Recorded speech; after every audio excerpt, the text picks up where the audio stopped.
what is missing in our puzzle? What's the one element that we actually didn't have back in the 90s and we still don't have today that is critical for a flourishing hub of innovation and entrepreneurship?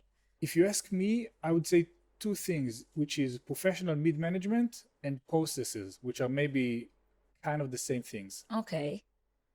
But something more structural, not Something more dependent, structural. just an element that is missing. It's the market, because you just mentioned we're a tiny market of 9 million people, Hebrew speaking, isolated economically from other markets around it because of geopolitical reasons.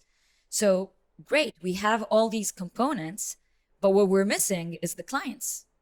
And I think that's where actually Israeli entrepreneurs have really proven their creativity and their chutzpah.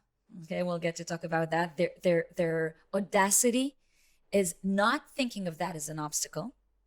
Okay, turning the bug into a feature in a sense, in the way that instead of limiting themselves to the local domestic market, which by the way, many hubs of entrepreneurship do, they initially focus internally on a close domestic market, and only then, if it's successful, they will transition to the larger global markets.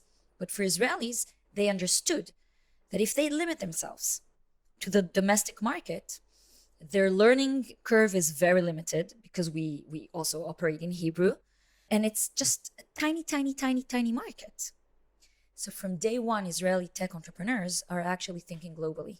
And that is another, and in my eyes, it's completely connected to the topics of chutzpah and again, daring and thinking long-term without calling it long-term.